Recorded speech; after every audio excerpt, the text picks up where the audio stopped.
klien abang menjadi korban dari Vicky Prasetyo ya bang? Mungkin boleh dijelaskan bang secara singkat kronologi awal seperti apa sih bang? Iya, jadi klien saya itu namanya Nunun Lusida ya. Jadi sekitar tahun 2024, Januari 2024, Bu Nunun ini diperkenalkan dengan Vicky Prasetyo oleh mantan suaminya. Jadi pertemuan pertama memang di rumahnya, lalu kembali pertemuan kedua, pertemuan ketiga baru dia membawa ada seseorang lagi kebetulan pegawai di Pemda Kabupaten Bandung Barat, namanya Renaldi itu ya. Saat itulah diutarakan maksud dan kedatangannya bahwa ada rencana untuk maju dalam pilkada ya. Lalu menurut Bu Nunun, Vicky itu menjanjikan akan menggandeng mantan suaminya tandem dengan Vicky Prasetyo sebagai calon wakil bupati Bandung Barat. Tapi karena Vicky sendiri kekurangan biaya, makanya diminta tolonglah ke Bu Nunun Lusida. Bu Nunun sebenarnya sempat untuk menolak ya, karena Bu Nunun ini kan hanya pensiunan, ekonomi juga pas-pasan. Tapi karena suaminya ingin diangkat harkat dan martabatnya, apalagi duduk calon wakil bupati, ya itu adalah kebanggaan tersendiri. Akhirnya Bu Nunun sampaikan, oke, kalau gitu saya diskusi dulu karena uang ini adalah uang untuk masa tua saya yang saya kumpulkan puluhan tahun. Apalagi seorang pensiunan kan akan butuh biaya, dan dia harus izin dulu sama anak-anaknya, kemudian juga tentu dengan suaminya. Nah, akhirnya disepakatilah, oke, nggak apa-apa, yang penting langsung dikembalikan. Karena pada saat itu Vicky juga berjanji akan mengembalikan dalam waktu 3 hari. Itulah yang mendasari sehingga Bu Nunun itu langsung mengambil uang ke bank, transfer ke rekening Vicky Prasetyo sendiri. Nah, belakangan ternyata Vicky Prasetyo tidak jadi mencalonkan diri, demikian juga dengan mantan suaminya Bu Nunun. Akhirnya uang tersebut diminta kembali, tidak dikembalikan sampai saat ini. Dan klien kami juga sudah ketemu dengan Vicky Prasetyo di rumahnya ya, supaya mengembalikan uang tersebut karena memang tidak jadi dan sesuai dengan janjinya akan dikembalikan dalam tempo 3 hari. Sampai saat ini tidak ada pengembalian. Terakhir, Ibu Nunun itu masih sempat komunikasi dengan Vicky Prasetyo sekitar Desember 2025. Disampaikan di sana, minta nomor rekening. Kasih ada WA-nya, chatting WA-nya, minta nomor rekening nanti ditransfer. Sampai saat ini sudah bulan Februari tidak bisa lagi di-chatting. Nah, terakhir kemarin setelah berita ini keluar, lalu Vicky Prasetyo membalas WA-nya Ibu Nunun itu. Tapi itu pun hanya mengatakan kenapa ramai begini, kenapa nggak komunikasi dulu sih. Kira-kira rumusan daripada WA itu seperti itu, nanti saya bisa tunjukkan itu. Nah, kami menganggap bahwa Vicky Prasetyo hanya mengulur-ulur waktu saja. Tidak benar dia mau kembalikan itu. Dengan rentang waktu yang sudah hampir 2 tahun, 2 tahun lah ya. Karena dari Januari ke 2024 ke sekarang 2 tahun lebih. Ini kan sudah bulan Februari gitu. Itu yang terjadi. Kok pas memberikan uang itu apa yang dijanjikan sama Vicky dan kenapa sih bisa percaya nih bang? Si korban tadi kan Vicky itu menjanjikan akan menggandeng mantan suaminya Bu Nunun itu tandem dengan dia, di mana dia nanti akan calon bupati Bandung Barat, suaminya Bu Nunun itu calon wakil bupatinya. Itu seperti itu dijanjikan. Kemudian dia juga meyakinkan Bu Nunun bahwa uang itu akan dikembalikan dalam tempo 3 hari.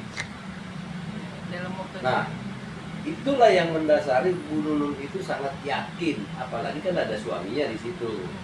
Tanya suaminya, ya udah kasih aja makan seperti itu. Kenyataannya tidak terjadi, sehingga berbuntut membuat laporan polisi setelah somasi 2 kali tidak digubris, sehingga dibuatlah laporan polisi tahun 2024 juga bulan antara Juni atau Agustus itu 2024. Sampai saat ini nggak tahu perkembangannya karena SP2HP tidak diberikan oleh Polres Bandung Barat. Mandek berarti Bang ya. Menurut kami perkara ini ya diendapkan, nggak ngerti karena apa? Padahal sesuai dengan peraturan kepolisian nomor 6 tahun 2019, penyidik ataupun penyelidik wajib hukumnya minimal 1 kali dalam sebulan untuk memberikan SP2HP. Di mana di dalam SP2HP itu dijelaskan apa-apa yang dilakukan oleh penyelidik ataupun penyidik, sehingga ada transparansi di sana. Tapi sampai detik ini tidak ada. Laporan itu kemungkinan nanti akan ambil langkah untuk dilaporkan ke Propam, Karwasidik dan Irwasum Polri. Oke, berarti Itu langkahnya. membuat Laporan itu. membuat laporannya di Bandung Barat ya Bang? Laporannya sudah ada. Ini laporannya. Di mana tuh Bang? Sudah ada. Sudah ada. Oke. Pasal berapa Bang kemarin dilaporkan? Waktu itu masih menggunakan pasal Undang-Undang KUHP yang lama ya, pasal 378, 372.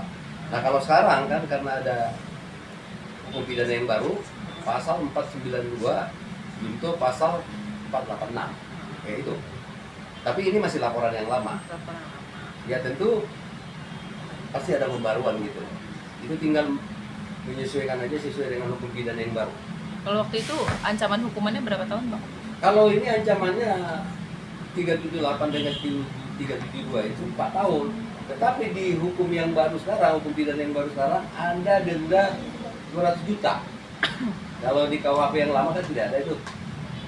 Batasannya itu. Di sini ada 200 juta, denda 200 juta. Ancaman hukumannya itu. Oke, berarti Bu Nunun sendiri sudah menempuh jalur kekeluargaan dulu ya Bang sebelumnya, sebelum membuat LP ini? Tentu, karena kalau sifatnya delik aduan, dia harus menempuh dulu upaya persuasi berupa peringatan hukum. Sebelum diajukan ini laporan dibuat, sudah ada somasi. Kami ada juga buktinya, telah disomasi oleh kuasa hukum Ibu Nunun yang lama ya, karena kami juga baru ditunjuk 1 minggu. Ada somasinya di situ. Nah, baru 2 kali tidak digubris, tidak ada penyelesaian. Lalu Bu Nunun membuat laporan polisi di Polres Bandung Barat itu. Itu. Jadi maunya apa Bang? Uang dikembalikan, apa Vicky masuk penjara? Ya sebenarnya ya tujuan pemidanaan itu untuk bagaimana mempidanakan orang bukan. Karena ini juga delik aduan, delik yang dibuat karena merasa dirugikan ya. Sebenarnya Bu Nunun dari awal udah ngomong. Sampai dibilang Mas Vicky kalau memang belum ada sepenuhnya bisa dicicil. Ada bukti WA-nya itu, tetapi tidak digubris juga. Bahkan terakhir Bu Nunun bilang, nggak apa-apa deh 500 juta yang nggak lunas, nggak juga digubris. Jadi kalau pertanyaan Anda apakah bagaimana mau diapakan ini perkara, kami menghimbau ke Vicky Prasetyo segera selesaikan secara kekeluargaan daripada ini berlarut-larut yang juga akan merugikan. Sebaiknya ya Vicky Prasetyo segera hubungi kami, kita selesaikan baik-baik, dikembalikan uangnya Bu Nunun. Itu saja saya kira. Berarti totalnya berapa Bang? Totalnya itu berdasarkan bukti transfer itu ada 700 juta. Nih, ini bukti transfernya. Langsung atas nama Vicky Prasetyo. Oke. Berarti ke rekeningnya sendiri langsung Ya. ya Bang? Ini langsung Bu Nunun yang transfer ke rekening Vicky Prasetyo. Ini ada buktinya di sini. Anda bisa zoom ini bisa. Dan ini aktual, bukan kata saya. Sesuai dengan bukti dan relevan dengan laporan yang dibuat oleh Bu Nunun. Gitu. Kan terakhir ketemu di Desember 2025 ya Bang ya? Komunikasi. Komunikasi. Komunikasi lewat chat WA. Nah, Kira-kira bunyinya seperti ini. Saya bacakan aja ya.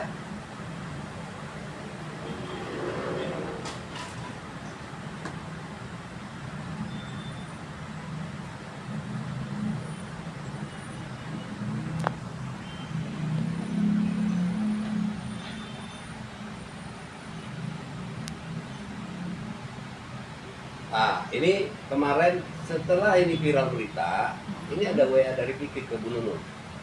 Bu, seharusnya bisa diambil langkah diskusi baik-baik. Kalau semua sudah terjadi, sulit akhirnya buat musyawarah trims, kata dia. Ya, kita nggak ngerti, maksudnya dia ini sulit musyawarah, nggak ngerti ya. Kalau memang dia tidak mau menyelesaikan secara kekeluargaan, ya berarti langkah hukum. Di luar laporan pidana itu juga kami nanti akan lakukan gugatan perbuatan melawan hukum sesuai dengan pasal 1365 itu. Itu gugatan perdata untuk ganti kerugian nanti. Itu nanti bisa paralel. Ada itu